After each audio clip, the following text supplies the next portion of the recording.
Բարի երեկո, Փակ TV եթերում լուրերի հետքերով հաղորդումն է։ Քաղաքական իրադարձություններից, մշակութային և սոցիալական հարցերից մշտապես տեղեկացված լինելու համար առաջարկում ենք բաժանորդագրվել մեր YouTube-յան ալիքին։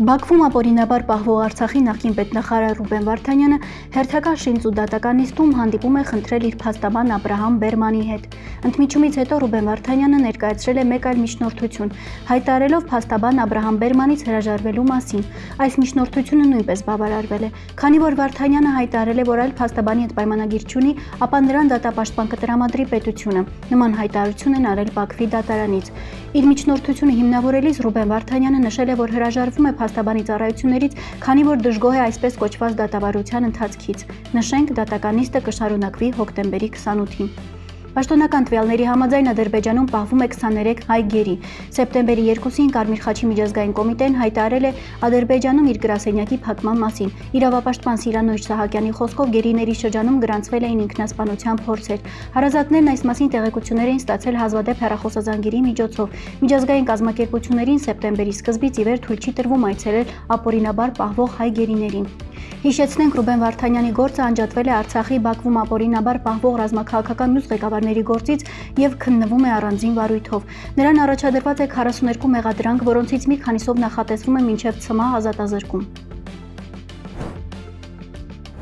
Երևանում հոկտեմբերի 21-ից 22-ը տեղի է ունենալու Հայաստանի և Ադրբեջանի քաղաքացիական հասարակության ներկայացուցիչների մասնակցությամբ երկկողմ կլոր սեղան քննարկում։ Նման հաղորդագրություն է տարածել Անվտանգության քաղաքականության հետազոտական կենտրոնը։ Քննարկման ընթացքում ի թիվս այլ հարցերի հաղորդվում է, թե անդրադարձ կկատարվի օգոստոսի 8-ին Վաշինգտոնում կայացած հանդիպումից հետո ձևավորված խաղաղության օրակարգին, երկու հանրությունների միջև փոխվստահության ամրապնդման միջոցառումներին, Հարավային Կովկասում կայուն տնտեսական համագործակցության ձևավորման հնարավոր ուղիներին, ինչպես նաև երկու երկրների քաղաքացիական հասարակության ներկայացուցիչների միջև ուղիղ և երկարաժամկետ կապերի հաստատման հեռանկարներին։ Նշենք, ավելի ուշ հայտնի դարձավ, որ Ադրբեջանի պետական հատուկ ինքնաթիռը արդեն վայրեջք է կատարել Երևան, ժամանելով Բաքվից։ Այլ մանրամասներ այս պահին չեն հաղորդվում։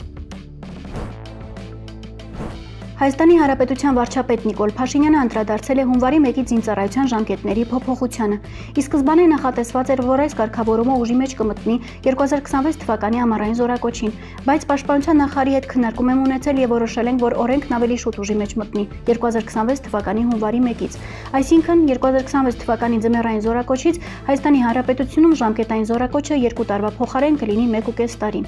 Հիշեցնենք, Հայաստանի Հանրապետության Պաշտպանության նախարարությունը հանրային քննարկման էր ներկայացրել օրենքի նախագիծ, որով առաջարկվում էր պարտադիր զինվորական ծառայության ժամկետը կրճատել 6 ամսով և սահմանել 18 ամիս։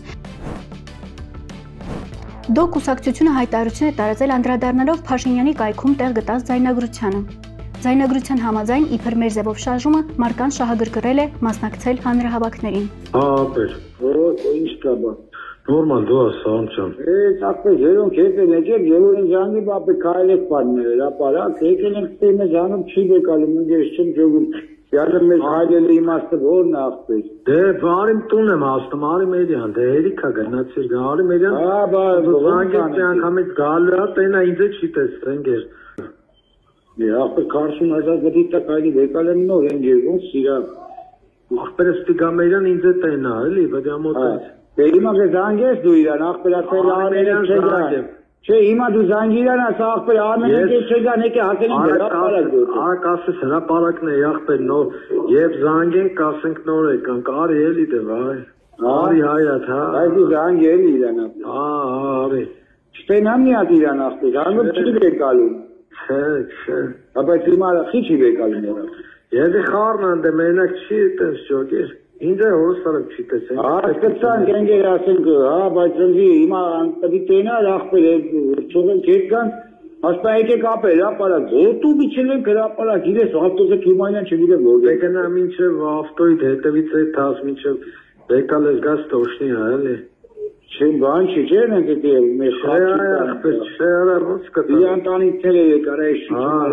էշիությունայի մերոս չպերի։ Տելա, տելա։ Ինչ արեմ, հիմա տենց անեմ։ Հա, էլի արի մերյան, ես տունն եմ, հա։ Աբալես։ Լուսիլը, բա ինչ եք։ Տուն եկանք։ Տունն եք։ Հա։ Տելավ, եսին եմ գալի, լավ։ Լսի, էիտար, ֆլոր ենք Սլորենք էին, սաթիկենք էին, դրանց փողերը ո՞նց է տալու։ Ես մեծա գալի է տա, հա, պես քանի հոգի են։ Գնամ մեծ հեռախոսը, Որտեղից են հասել այդ ձայնագրությունները։ Խոսակցության մեջ ծնողն է զրուցում որդու հետ։ Գումարի մասին են խոսում ու հնչում է հա բալես արտահայտությունը, բայց այստեղ հարց է առաջանում։ Դու գիտեք չէ, որ մարդու ձայնագրություն կարելի է կատարել միայն դատանի որոշմամբ։ Ուրեմն կամ մենք ընդհանրապես ոստիկանություն չունենք եւ դա ներքին արտահոսք է, որի արդյունքում ձայնագրությունները հասել են հայկական ժամանակին, կամ էլ սա հերթական բեմականացված շոուն է, դուբլ 2 արարով։ Նման հայտարարություն են տարածել դոկ կուսակցությունից։ Ամերիկայի Միացյալ Նահանգների նախագահ Դոնալդ Թրամփը մտադիր չէ հանդիպել Ռուսաստանի Դաշնության նախագահ Պուտինին մոտ ապագայում, հայտնում է Axios-ը վկայակոչելով Սպիտակ տան ներկայացուցչին։ Բուդապեշտում Թրամփի եւ Պուտինի գագաթնաժողովի նախապատրաստական աշխատանքները դադարեցվել են։ Նման պնդում էլ անում է NBC News-ը վկայակոչելով Սպիտակ տանը։ Ըստ աղբյուրի Թրամփը կարծում է, որ երկու կողմերն էլ դեռևս բավարար պատրաստ չեն բանակցություններին առաջ շարժվելու համար։ Այս մասին պաշտոնական տեղեկատվություն դեռ չկա։ Հունգարիայում Թրամփի եւ Պուտինի հանդիպումը խափանվել է, քանի որ ԱՄՆ պետքարտուղար Մարկո Ռուբիոն Ռուսաստանի Դաշնության արտաքին գործերի նախարար Սերգեյ Լավրովի հետ զրույցից հետո հայտարարել է, որ գագաթնաժողովը դժվար թե դրական արդյունքներ բերի խաղաղության բանակցություններին։ Իր հերթին հաղորդում է The Wall Street Journal-ը։ Պարբերականի զրուցակիցների խոսքով Ամերիկայի Միացյալ Նահանգների պետքարտուղարը բանակցելով Ռուսաստանի Դաշնության արտաքին գործերի նախարարի հետ հասկացել է, որ Կրեմլը նախկինի պես հավատարիմ է իր դիրքորոշմանը, որը ենթադրում է, որ Ուկրաինան պետք է Ռուսաստանին փոխանցի ամբողջ Դոնբասի վերահսկողությունը ցանկացած կարգավորման շրջանակում։ Թրամփի վարչակազմի մեկ այլ բարձրաստիճան ներկայացուցիչ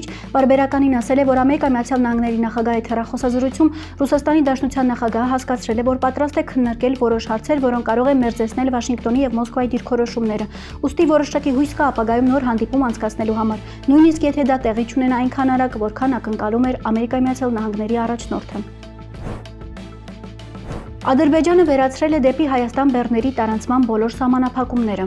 Այս մասին հայտարարել է Ադրբեջանի եւ Ղազախստանի բարձրագույն միջպետական խորհրդի նիստում Ալիևը։ Պետք է նաև ասեմ, որ Ադրբեջանը վերացրել է Հայաստան ապրանքների տարանցման բոլոր սահմանափակումները, որոնք գոյություն ունեն օկուպացիայից ի վեր, եւ առաջին նման տարանցիկ բեռը ղազախական հացահատիկի խմբաքանակն էր դեպի Հայաստան։ Կարծում եմ, սա նաև լավ ցուցանիշ է, որ Ադրբեջանի եւ Հայաստանի միջև խաղաղությունը այլևս միայն թղթի վրա չէ, այլև գործնականում։ Նման հայտարարություն է տարածել Իլհամ Ալիևը։ Առաջին նման տարանցիկ բեռը ղազախական ցորենի Հայաստան տեղափոխումն էր։ Նրա խոսքերն են մեջբերել տեղական լրատվամիջոցները։ Փաշինյանի մամուլի խոսնակ Նազելի Բաղդասարյանն էլ հայտարարություն է տարածել նշելով, թե Հայաստանը ողջունում է Ալիևի դեպի Հայաստան բեռների սահմանափակումների վերացման մասին հայտարարությունը։ Փաշինյանը նույնպես շնորհակալություն է հայտնել Ալիևին Հայաստան բեռների տարանցման սահմանափակումները վերացնելու համար։ Այսօրվա համար այսքանը։ Մնացեք Փակ TV-ի հետ, լուրերի հետքերով, ինչպես նաև բաժանորդագրվեք մեր YouTube-յան ալիքին։ Մենք ամենօրյա ռեժիմով աշխատում ենք ձեզ համար, որպեսզի դուք մնաք տեղեկացված։